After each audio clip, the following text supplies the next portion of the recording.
Americans watch TV for entertainment.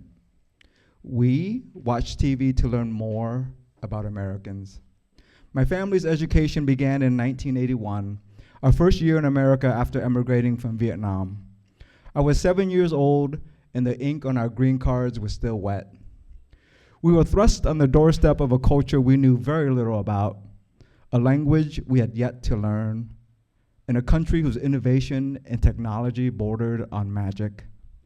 To illustrate how lost we truly were, on the flight to America, the flight attendant handed us some diapers for my little sister. My mom didn't know what they were and used them as napkins to wipe the gravy off her face from the microwave dinner served on the plane. It could have been any TV, but for us, it was a Magnavox 19-inch color television. Used, but with a rag and a bottle of 409, my mom made it look like something that had just come out of a Sears catalog. I don't remember where we got it. Most of our clothes came from garage sales or swap meets. So it wasn't inconceivable that a neighbor sold us the TV and threw in a bag of old clothes with $20 and a handshake. The Magnavox may have occupied a dark, dusty corner on our neighbor's garage, but it commanded center stage in our household. My parents, 3 older sisters, 1 older brother, a younger sister, and I squeezed into a tiny studio apartment. Our house in Vietnam was bigger. We slept on mattresses strewn on the floor, and the beauty of this arrangement was that the Magnavox could be seen from anywhere. And if one of us craved a late night snack while watching TV, the refrigerator was only an arm's length away. We didn't even have refrigeration in Vietnam, much less a TV, which made the Magnavox that much more magical. For a device to open a window into a culture we felt woefully inadequate to participate in, and to do it in the comfort of our own home, was a life raft we desperately clung to. The Magnavox was cultural immersion by 1,000 pixels. My siblings and I were climbing the K-12 public school ladder. English was our second language, and we were separated from other kids in special classes. Although it may have been necessary, it didn't do much to make us feel like we belonged. We had good ESL teachers, but Mr. Magnavox was the best. It wasn't just English. He also knew math, science, and history. He was also a preacher and a philosopher. He never made us feel bad about not pronouncing a word correctly or wearing sandals to school when we should be wearing shoes. We didn't have to bring a shiny apple to buy his affection. All that he demanded from us was to show up, be on time, and be quiet. One of the very first shows I remember watching was Planet of the Apes. It painted a world where illiterate humans were subservient to a dominant race of primates who spoke eloquent English. There was something mesmerizing about watching a bunch of monkeys master a language in a way that I was envious of. Maybe I saw a little bit of myself in the lesser evolved humans. All that is to say, my first American role model was a chimpanzee. Nothing presented a starker contrast between our lives and that of white America than lifestyles of the rich and famous. Robin Leach, in his obnoxious English accent, dangled extravagant mansions, yachts, and private jets, country clubs and 5-star resorts where the price of admission was beyond our reach, luxuries that we could see but never touch. While he and his wealthy friends were drunk on champagne wishes and caviar dreams, we sat on the floor and ate white rice sprinkled with powdered baby formula and drank Tang from a plastic cup. It wasn't all rich white people. In the 1980s, there were smatterings of people of color on TV. We saw some of our struggles in the families on Sanford & Sons and 227. Even though they were the exceptions rather than the rule, the successes of the Jeffersons were examples of the possibility before us. Somewhere in his dreams, a little Vietnamese boy thought it possible to one day become a slumlord. Or if that didn't work out, to be adopted by a lonely rich white guy like Arnold on Different Strokes. For my 3 older sisters, who were in various stages of teenagery, Daytime soaps were must-see TV. They needed some pointers on how to deal with white guys with Asian fetishes. So Jade from General Hospital was their guiding light. We were young and restless, desperate to be bold and beautiful. And as the world turned, like sand through the hourglass, so were gone the days of our lives watching too much goddamn TV. Because food stamps didn't pay for the Little League, organized sports were off limits to me and my older brother. While the boys from our school were running the bases, we sat at home and watched baseball on TV. Mr. Magnavox played no small part in cultivating our love of the San Diego Padres. In 1984, they were up against the Detroit Tigers in the World Series. Everyone had caught Padres fever, including our neighbor, a Vietnam vet who hung a stuffed tiger by the neck on his porch, like one of those roasted Peking ducks at an Asian restaurant, just to be able to give him a high five and say that we were Padres fans too, in a small way, made us feel more American. We slowly climbed the social ladder, moving from the studio apartment into a 2-bedroom rental.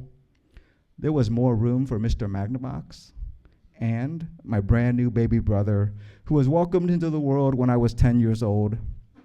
Fortunately, by then, we knew what to do with diapers. The moment he left my mom's womb, he was an American citizen, while the rest of us who were taking turns feeding him and bathing him were still resident aliens. He was crowned the golden child and quite literally was bathed in gold. His bath was 9 parts water and 1 part Michelob Gold Light. Apparently, beer is good for a baby's skin. On one particular day, when I was angry at him for something, my mom pulled me aside and said, "Son, don't be mad at him. He's the reason they will never kick us out of America." It never even occurred to me that we could be deported. Weren't we a model immigrant family? My siblings and I were doing well in school. When my parents were not cleaning people's homes, they were taking night classes at community college. My mom was close to realizing every Vietnamese woman's dream of owning a hair salon. My dad earned an associate's degree in engineering, which landed him a job at NASCO building ships for the Navy. We saw a little bit of ourselves in the Keatons on Family Ties. We didn't look like them or talk like them, but my dad had a 401k. Wasn't that a prerequisite for entry into middle-class America? But if I'm being honest, we didn't function like the middle-class families on TV. The Keatons talked about their feelings and shared their successes and failures together. We didn't celebrate straight A's on our report card by going to Baskin-Robbins.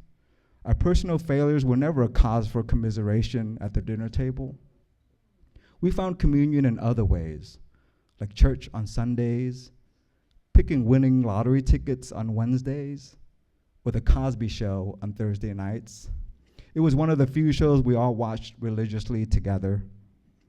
But the Gorilla Glue of family bonding wasn't even an American show. It was imported Vietnamese kung fu soap operas. Yeah, it's a mouthful and even more difficult to explain. But imagine Bruce Lee teaming up with Captain Marvel. They roamed the land kicking villainous asses with magical karate moves, and then Captain Marvel, plagued with victor's guilt, has pity sex with Thanos, and together they have a baby, and a jilted Bruce Lee shaves his head and enters a monastery to meditate about being like water. We married Mr. Magnavox with a VCR because these kung fu soap operas were on VHS tapes.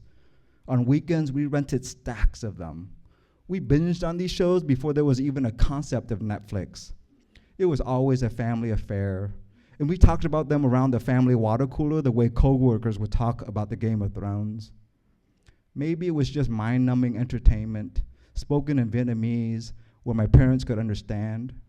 Or maybe it was a brief reprieve from the reality of life in America. Or maybe it was a show that we could watch from beginning to end without commercials. In the 1980s, there were a lot of commercials. If the church of capitalism is built on a foundation of consumerism, then Mr. Magnavox was a devout preacher.